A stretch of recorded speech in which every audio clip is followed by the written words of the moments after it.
this week's Baseline. Government will continue to support businesses amid COVID-19. And later on, COVID-19 as a variable to Vietnam's economic development towards year's end. Hello there, you're tuning into Baseline, our weekly economic journal on VTV International. I'm Hoàng Hằng, and as usual, we now take a look at news making headlines in Vietnam's economic scene this week.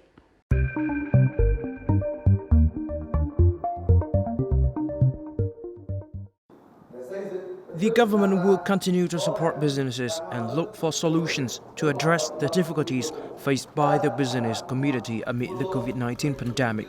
Prime Minister Phạm affirmed this while chairing an online conference on August the 8th between the government and representatives from enterprises, business associations and localities nationwide. At the event, participants pointed out a number of difficulties such as shortages of production materials, increased transport costs, difficulties in the circulation of goods, shortages of local and foreign experts, and issues in accessing the support policies of the state. The Prime Minister acknowledged and lauded the enthusiastic and realistic feedback given at the meeting and said that it will be assured accordingly, after which the government will issue a resolution on supporting and developing businesses in the time ahead.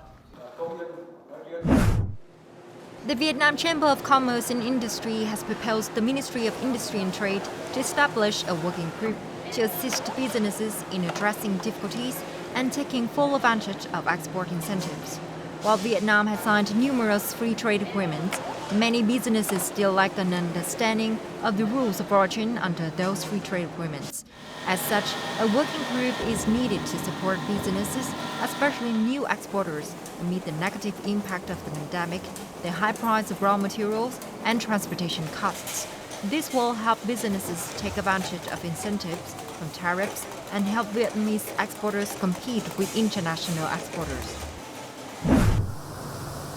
Vietnam exported $9.6 billion worth of wood and wood products in the first 7 months of this year, a year-on-year increase of 55% according to the General Department of Customs. The COVID-19 pandemic has directly impacted people's lives and resulted in increased demand for home office furniture, which has led to the growth of the wood processing and export industry. However, the industry also faced obstacles such as trade fraud, origin counterfeit, a shortage of empty containers for export, and higher transportation costs to the US and European markets. Numerous solutions have been rolled out to deal with the congestion at seaports and make customs clearance process faster amid the impact of the COVID-19 pandemic, according to the General Department of Vietnam Customs. The Customs Department of Ho Chi Minh City and the Saigon Newport Corporation applied temporary customs clearance procedures to ease congestion. Imported goods kept at Gat Lai Port are to be transported to other ports in Ho Chi Minh City and other localities to free up space for newly arriving goods. The customs sub-departments in Nội Bài and Tân Sơn Nhất international airports also created favorable customs clearance process for medical supplies, medicine, vaccine, and bioproducts serving COVID-19 testing. Despite complicated development of the COVID-19 pandemic, Vietnam is still chosen by many foreign investors as a destination to build production bases, especially in the electronic industry, according to Fitch Solutions. As many as 65% of foreign electronic enterprises set up their production bases in northern localities of Vietnam, while about 30% of them built factories in the southern region and a few in the central region. Notably, Samsung Group of South Korea has so far invested over $17.5 billion in Vietnam. Recently, Panasonic has moved its refrigerator and washing machine factory from Thailand to Vietnam. Vietnam has been listed as one of the top 10 emerging markets in the global data center market by Research and Markets, the world's leading market research store. The Vietnamese data center market stood at $858 million last year and is forecast to grow at a compounded annual growth rate of nearly 15% until 2026. The growth in the Vietnamese data center market was driven by government projects and initiatives, the report said. The Vietnamese government's inclination toward digitalization has further bolstered the demand for data centers across the country.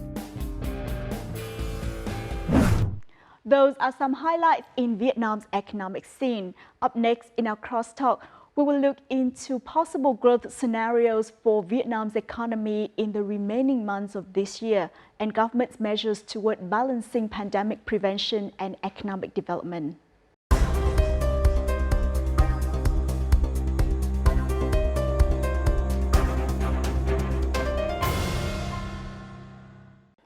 The fourth outbreak of the COVID-19 in Vietnam since May have caused negative impact to many economic sectors of the country.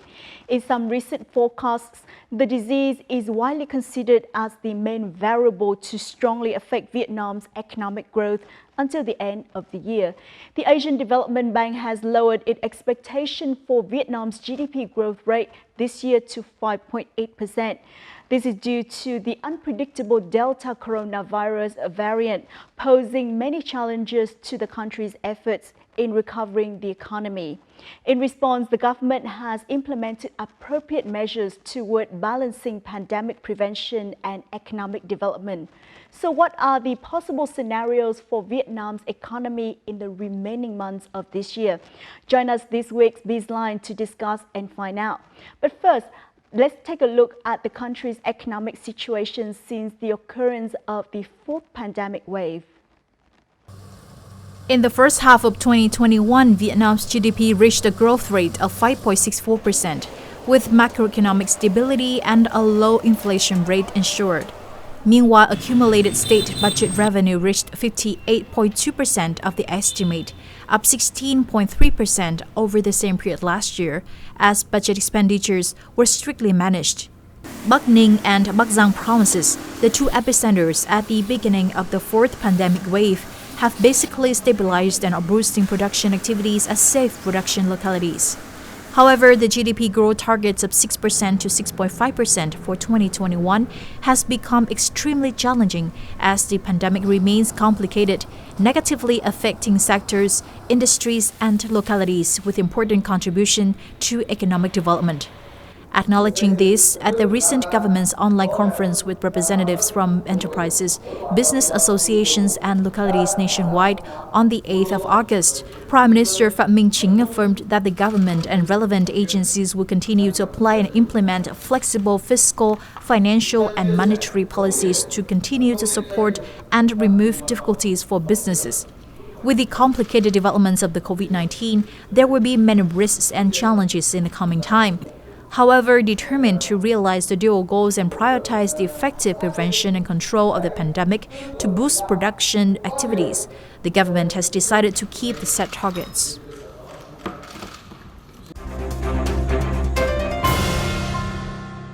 It is our pleasure today to connect via video conferencing with Dr. Nguyễn Đức Kiên, Head of the Prime Minister's Economic Advisory Group, and Dr. Nguyễn Minh Thảo, Head of the Department of Business Environment and Competitive Research under the Central Institute for Economic Management. Rất cảm ơn hai vị khách mời đã tham gia chương trình của chúng tôi ngày hôm nay. Thưa tiến sĩ Nguyễn Đức Kiên, Viện Nghiên cứu Quản lý Kinh tế Trung ương vừa đưa ra 2 kịch bản cho tăng trưởng kinh tế trong năm 2021. Theo đó thì dù dịch bệnh vẫn còn hết sức phức tạp nhưng mà kinh tế thì vẫn có thể đạt mức tăng trưởng dù thấp hơn kỳ vọng. Vậy xin ông có thể cho biết đâu là cơ sở để đưa ra 2 kịch bản trên? 2 kịch bản đấy là dựa trên các số liệu mà chúng ta có đến tháng 6 năm 2021 và đây là 2 cái kịch bản mà chính phủ đã trình ra kỳ họp thứ nhất của Quốc hội khóa 15 vào cuối tháng 7 vừa qua. Đây vẫn là những số liệu dự báo dựa trên số liệu của 6 tháng đầu năm. Và đến bây giờ thì chúng ta có thể nói là cái tốc độ tăng trưởng hiện nay đối với năm 2021 nó không còn là quan trọng nữa. Mà vấn đề bây giờ phải xem là chuẩn bị thế nào cho cái khả năng phục hồi nền kinh tế sau đại dịch để làm sao mà giữ được thị trường khi mà doanh nghiệp hồi phục lại được thì có được thị trường xuất khẩu, có được thị trường tiêu thụ và cái quan trọng nữa là có được đội ngũ người lao động để mà có thể bắt tay vào làm được ngay. Với góc độ là cơ quan nghiên cứu thì chúng tôi đặt ra cái đấy nó quan trọng hơn là cái việc bây giờ ngồi với nhau để mà tính toán xem nó là 4% hay là 5% thì chúng tôi lại nghĩ nó không quan trọng nữa. Thưa tiến sĩ Nguyễn Minh Thảo, dù tốc độ tăng trưởng của Việt Nam được dự báo là tích cực so với nhiều quốc gia khác, tuy nhiên thì COVID-19 và các biến thể thì vẫn còn hết sức phức tạp. Vậy thì xin bà có thể cho biết là những nhóm ngành hàng nào sẽ chịu ảnh hưởng nặng nề nhất nếu tình hình chưa được kiểm soát? Với tình hình phức tạp như hiện nay thì chúng ta có thể thấy rằng là cái xuất khẩu, ví dụ như các sản phẩm về thủy sản hay là dệt may là cũng sẽ bị, da giày sẽ bị ảnh hưởng rất là lớn, bởi vì trong cái đó là cũng là những cái sản phẩm mà xuất khẩu chủ lực của Việt Nam. Và nếu như mà chúng ta không có được một cái chỉ đạo thống nhất từ trung ương, cái hướng dẫn chi tiết từ trung ương đối với các cái địa phương trong việc là mức độ dịch bệnh như thế nào, thì chúng ta có cái mức độ yêu cầu đối với doanh nghiệp trong việc là kiểm soát dịch bệnh ở cái tùy theo từng cái cấp độ dịch bệnh ở địa phương. Và thực tế hiện nay thì hầu hết các cái địa phương đều nâng cái mức độ chống dịch rất là cao, và do đó tạo ra một cái áp lực rất lớn đối với doanh nghiệp liên quan đến vấn đề về chi phí. The Delta variant has been causing difficulties to pandemic prevention works as well as economic development. Therefore, all resources have been mobilized to focus on combating the disease and protecting people's health. Meanwhile, the government will always accompany the business community and facilitate conditions for them to maintain production with a spirit of sharing both benefits and challenges.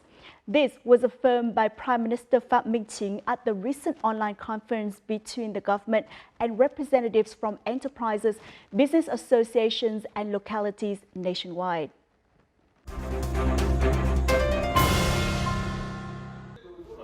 The government will continue to support businesses and look for solutions to address the difficulties faced by the business community amid the COVID-19 pandemic. Prime Minister Phạm Minh Chính affirmed this while chairing an online conference on Sunday between the government and representatives from enterprises, business associations and localities nationwide. At the event, participants pointed out a number of difficulties such as shortages of production materials, increased transport costs, difficulties in the circulation of goods, shortages of local and foreign experts, and issues in assessing the support policies of the state. The Prime Minister acknowledged and lauded the enthusiastic and realistic feedback given at the meeting and said it will be assessed accordingly, after which the government will issue a resolution on supporting and developing businesses in the time ahead. While the previous COVID-19 outbreaks in Vietnam only took about 1.5 months to be contained, this wave, which has occurred since April the 27th, still remains severe. This is posing a threat to Vietnam's effort in economic development. Thưa tiến sĩ Nguyễn Đức Kiên, chính phủ đã có những biện pháp như thế nào để bảo vệ tăng trưởng kinh tế trong tình hình hiện nay? Cả hệ thống chính trị đang làm hết sức mình để mà phòng chống dịch. Phòng chống dịch tốt cũng là một cái biện pháp để chúng ta hỗ trợ cho kinh tế phát triển. Toàn bộ các hệ thống chính trị nó vào cuộc, cho nên chúng ta có những cái phương án rất là sáng tạo và khác nhau, nhưng cùng với mục tiêu chung là cô lập, cách ly được F0 để không có cái lây nhiễm cho cộng đồng. Chúng ta chỉ hết dịch khi mà đến hết quý 2 năm 2022 chúng ta có được một lượng vaccine và triển khai tiêm vaccine cho cỡ khoảng 50% dân số. Hay nói cách khác là chúng ta phấn đấu để đến hết quý 2 năm 2022 đạt được cái miễn dịch cộng đồng. Thì đấy là một trong những cái động tác mà hỗ trợ kinh tế lớn nhất. Thì như vậy chúng ta có căn cứ để chúng ta mở các cái hoạt động mà hiện nay chúng ta đang hạn chế, như là giao thương quốc tế, như là du lịch, như là nghỉ dưỡng, và như là hạn chế số lượng người làm việc trong một cái diện tích của một cái công xưởng. Thì như vậy chúng ta mới đạt được cái mục tiêu của chúng ta là hồi phục kinh tế trong 2 quý còn lại của năm 2022. Nhiều chuyên gia cho rằng trong bối cảnh nền kinh tế còn chịu nhiều tác động bởi dịch bệnh, thúc đẩy giải ngân nhanh nguồn vốn đầu tư công có ý nghĩa quan trọng, hỗ trợ cho tăng trưởng và tạo động lực lan tỏa đối với nhiều lĩnh vực khác. Vậy thì ông đánh giá ra sao về nhận định này? Vốn đầu tư công của chúng ta là Quốc hội đã phê duyệt ngân sách chính phủ đã phân bổ ngân sách cho các bộ, các địa phương và chia cho từng cái dự án công trình trọng điểm quốc gia. Chúng ta có thể giải ngân được cỡ vào khoảng 250.000 tỷ đầu tư công. Và với 250.000 tỷ đầu tư công đấy thì nó kéo theo rất nhiều những cái ngành nghề, những cái doanh nghiệp phụ trợ đi kèm theo để hoạt động. Chúng ta hy vọng là đầu tư công nó vẫn là một cái cú hích mồi để huy động các thành phần kinh tế khác cùng vào hoạt động. Expecting a rise in prices of construction materials, this contractor paid its suppliers billions of Vietnamese dong in advance. However, doing this only helped solve a few difficulties as most types of materials increased, while like all the key transport projects, the company's project was implemented through bidding and signing contracts, which means any price fluctuations do not result in adjustment for the project's capital. Nguồn vật liệu khan hiếm, giá vật liệu tăng đột biến. Các cái nhà cung cấp trì hoãn cái việc cung cấp vật liệu và đặc biệt một số nhà cung cấp chịu phạt hợp đồng và hủy hợp đồng. By the end of July, the public investment disbursement rate of the transportation projects reached nearly 45% of their nearly $1.9 billion of total assigned capital. Completing the disbursement of this amount from now until the end of the year, therefore, is the top priority now. Any project that does not ensure progress will see both its capital and human resources transferred to others. Chúng tôi xây dựng những cái phần mềm để quản lý giải ngân trong toàn ngành. Và có thể hàng tháng thì chúng tôi điều chỉnh toàn bộ cái kế hoạch giải ngân, điều chỉnh toàn bộ kế hoạch vốn. Regarding this, the Prime Minister requested a focus on removing difficulties and obstacles to disperse public investment capital. Earlier in May, the Prime Minister also issued Directive Number 13 on speeding up and improving the quality of construction of medium-term public investment plan for the 2021-2025 period, with more drastic directions in the context of the prolonged COVID-19 pandemic. Tình hình dịch bệnh hiện tại cũng khiến cho các doanh nghiệp xuất khẩu tại một số địa phương đang thực hiện chỉ thị 16 gặp rất nhiều khó khăn. Vậy thì đâu là những biện pháp để hỗ trợ cho doanh nghiệp ạ? Với những cái dữ liệu của 6 tháng đầu năm thì chúng ta thấy là cái tăng trưởng của chúng ta vẫn đang có một cái mức độ tăng trưởng dương, cũng như là cái hoạt động của xuất khẩu chúng ta vẫn có cái tăng trưởng so với năm ngoái. Điều đó được cho thấy là hoạt động sản xuất, kinh doanh và đặc biệt liên quan tới cái hoạt động xuất khẩu trong 6 tháng đầu năm thì đã được duy trì. Tuy nhiên thì chúng ta chưa lường trước được cái bức tranh về dịch bệnh trong cái đợt dịch lần thứ tư này kéo dài như vậy. Và hiện nay thì hầu hết các tỉnh, thành phố thì đang áp dụng chỉ thị 16 là giãn cách xã hội và có những cái rào cản trong cái việc là thông thương hàng hóa giữa các cái địa phương. Chính vì vậy mà có cái nguy cơ cao trong cái việc là đứt gãy cái chuỗi cung ứng và cũng như là ảnh hưởng lớn tới cái hoạt động xuất khẩu. Và nếu như việc thực hiện như vậy còn tiếp tục kéo dài thì còn ảnh hưởng rất là lớn tới cái hoạt động sản xuất của doanh nghiệp. Và đối với một số các cái doanh nghiệp mà xuất khẩu các sản phẩm chủ lực của Việt Nam như là thủy sản thì đã rất là nhiều doanh nghiệp đã không thể cầm cự được với cái bối cảnh là phải thực hiện các hoạt động 3 tại chỗ. Thì đấy là một cái thách thức rất lớn mà có thể tác động tới cái xuất khẩu của Việt Nam trong 6 tháng cuối năm. Vậy đâu là giải pháp được cho là hiệu quả nhất để hạn chế rủi ro đối với nền kinh tế cũng như là thúc đẩy tăng trưởng hiệu quả thưa bà? Trong cái bối cảnh hiện nay thì tôi nghĩ rằng là doanh nghiệp cần nhất đó là cái sự thông suốt trong cái việc là lưu thông hàng hóa. Ở đây chúng ta đang có rất là nhiều địa phương áp dụng nên là chỉ có hàng hóa thiết yếu và chúng ta vẫn chưa có cái khái niệm thế nào là hàng hóa thiết yếu. Và vật tư của doanh nghiệp cũng phải là hàng hóa thiết yếu bởi vì đó là phục vụ cho hoạt động sản xuất kinh doanh. Chính vì thế mà cái mong muốn lớn nhất hiện nay của các doanh nghiệp đó là chúng ta được cái hàng hóa được lưu thông một cách thông suốt. Một cái mong muốn quan trọng nữa mà các doanh nghiệp cần từ phía chính phủ hỗ trợ đó chính là có những cái hướng dẫn rất là chi tiết và thống nhất cụ thể về cái cách mà để trao cho doanh nghiệp một cái quyền tự chủ trong cái việc là kiểm soát dịch bệnh, thay vì chúng ta áp dụng một cách cứng nhắc những cái mô hình mà có thể là đúng với địa phương này, đúng với quy mô dịch bệnh ở địa phương này nhưng chưa chắc đã đúng với cái quy mô dịch bệnh cũng như là phù hợp với địa phương khác. và những cái hướng dẫn cụ thể, những cái hướng dẫn thống nhất từ trung ương để mà các địa phương thực hiện, và sự phối hợp của các địa phương với doanh nghiệp sẽ là yếu tố mà quan trọng ảnh hưởng tới, quyết định tới cái hoạt động xuất khẩu của doanh nghiệp cũng như hoạt động sản xuất kinh doanh bình thường. While Vietnamese enterprises last year managed to export an abundant supply of goods, about 97% of apparel manufacturers in the South this year have been forced to suspend their production due to the ongoing outbreak, which can cause them to be unable to meet orders from their partners. Some of them, who usually supplied about 30 to 40% of goods for Nike and Adidas, are now facing a loss in export market share for these brands. For some items of Vietnam's strengths, like suit jackets or shirts, only less than one-third of the orders have returned to production. Kể cả khi chúng ta có thể kiểm soát được trong vòng 2 hoặc 3 tuần tới thì cái khả năng để phục hồi lại nó cũng sẽ phải cần 1 đến 2 tháng mới trở lại được cái tốc độ ban đầu. Despite such difficulties, the business community has together put more efforts to maintain the supply chain, preventing disruption in fulfilling orders. Để hỗ trợ trong các cái đơn hàng của trong miền Nam do không sản xuất được vào thời điểm hiện nay, chúng tôi một là tăng cao năng suất lao động, chúng ta nên tận dụng nguồn lực, giảm tải cái sức ép về cái hàng hóa tồn kho. Nếu như mà đại dịch xảy ra hoặc có vấn đề xảy ra, chúng ta vẫn phải có thể xuất được hàng đi.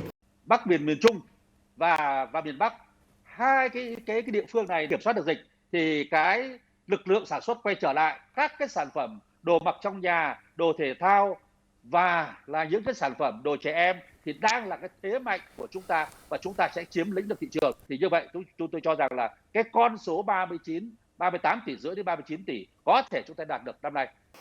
Many exporters have also aimed to take advantage of their markets along with new free trade agreements like the EVFTA to overcome challenges during the pandemic, thereby contributing to maintaining Vietnam's export growth. The government has just released different essential support packages for people and businesses. The Ministry of Finance has proposed another financial support of $877 million to rescue people and enterprises in need. Meanwhile, a special task group has been formed by the Prime Minister to address difficulties for the business community and urge the implementation of those support policies in localities nationwide. Thưa tiến sĩ Nguyễn Minh Thảo, các gói hỗ trợ như vậy được triển khai cùng lúc và thời điểm này sẽ góp phần vào nỗ lực chống chịu của người dân và doanh nghiệp trước dịch bệnh như thế nào? Có thể thấy rằng là chính phủ Việt Nam thì đã rất là nhanh chóng và kịp thời. Tuy nhiên thì trong cái việc thực hiện thì cũng còn có rất là nhiều bất cập và chúng ta vừa làm vừa rút kinh nghiệm. Với cái gói hỗ trợ lần 1 thì có thể nói là chưa thành công, thì chính phủ đang tiếp tục đưa ra những cái gói hỗ trợ lần 2 với cái đã tính khả thi hơn và cái đối tượng áp dụng thì cũng được rộng rãi hơn. Và tôi thì đánh giá rằng cái nỗ lực của chính phủ là cần phải được đánh giá cao. Vừa qua thì Bộ Tài chính cũng có đề xuất với chính phủ về phương án cắt giảm thuế cho doanh nghiệp để trình Ủy ban Thường vụ Quốc hội phê duyệt. Và phải thấy rằng là trong cái thời gian hiện nay thì doanh nghiệp rất là mong những cái khơi thông về dòng vốn, những cái chi để làm sao để giảm chi phí cho doanh nghiệp, và đặc biệt là những cái biện pháp về phòng chống dịch cần phải được thống nhất để mà doanh nghiệp khắc phục được cái tình trạng bất cập như hiện nay.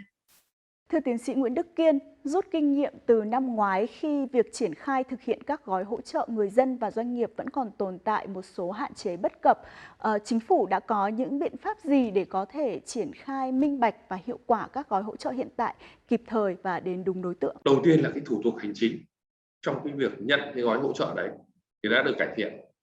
Bởi vì chúng ta quy định là ở cái gói hỗ trợ năm 2020, tháng 7 năm 2020, chúng ta quy định là nếu doanh nghiệp có trên 50% người lao động phải nghỉ việc trên 2 tháng thì bắt đầu được nhận hỗ trợ trong vòng 1 tháng. Chúng ta rút được kinh nghiệm và chúng ta quy định rất rõ trong 13 cái đối tượng được vay đấy thì chúng ta chỉ quy định là doanh nghiệp nếu gặp nguồn tiền, gặp khó khăn do chưa thanh toán được hàng, do vật tư về chậm, muốn giữ lại được công nhân thì vay thêm tiền, chúng ta cho vay và lãi suất bằng 0 để họ giữ lại trả lương cho công nhân, như cái gói 900 tỷ mà thành phố Hồ Chí Minh đang triển khai là hỗ trợ trực tiếp cho những người có hộ khẩu KT2, là đến đấy ở các cái phường đấy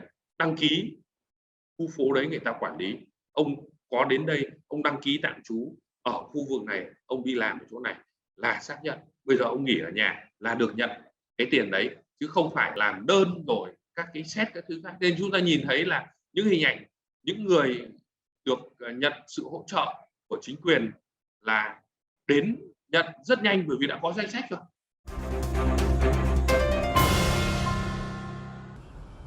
The tightening of regulations on social distancing has caused a large number of workers to lose their jobs. As such, the priority right now is to facilitate people access to support.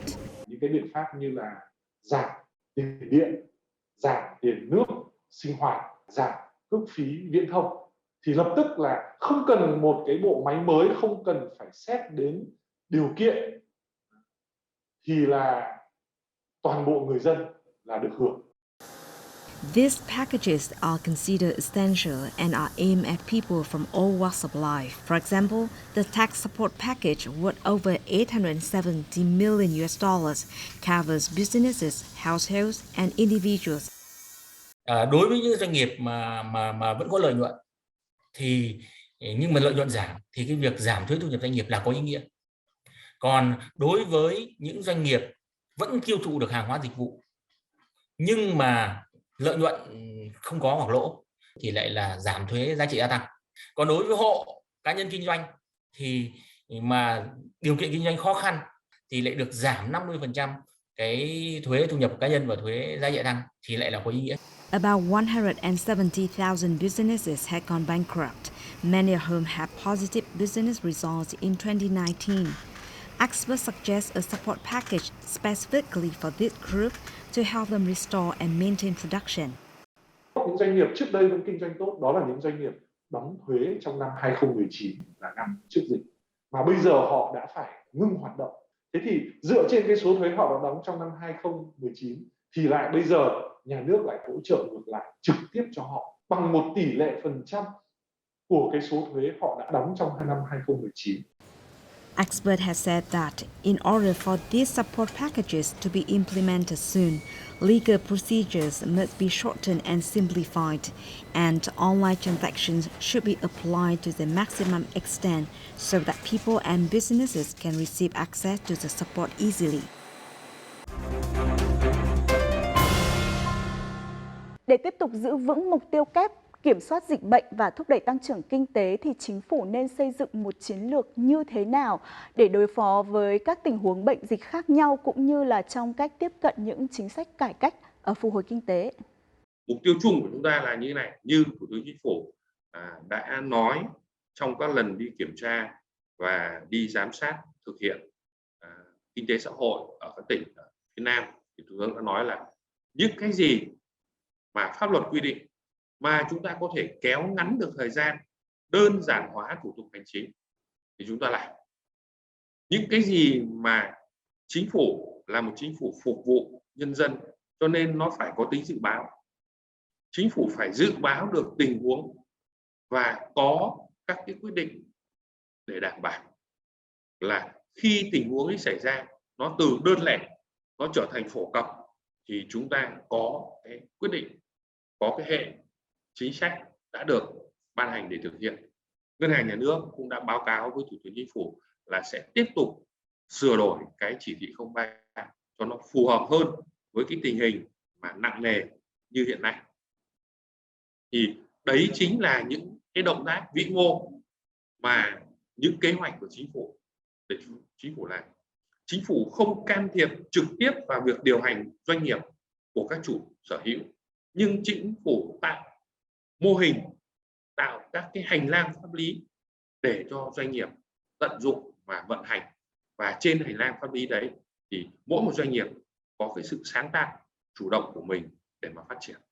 Phương châm chủ đạo từ nay đến cuối năm của chúng ta đấy là sự chia sẻ giữa nhà nước, doanh nghiệp và người lao động cùng nhau vượt qua cái khó khăn Covid này để duy trì được hoạt động sản xuất kinh doanh của doanh nghiệp thì ngoài những chính sách hỗ trợ liên quan đến về khơi thông dòng vốn như về lãi suất, về thuế hay là những cái vấn đề về hỗ trợ cho người lao động, thì những cái vấn đề về quy định trong cái kiểm soát dịch bệnh cũng là quan trọng.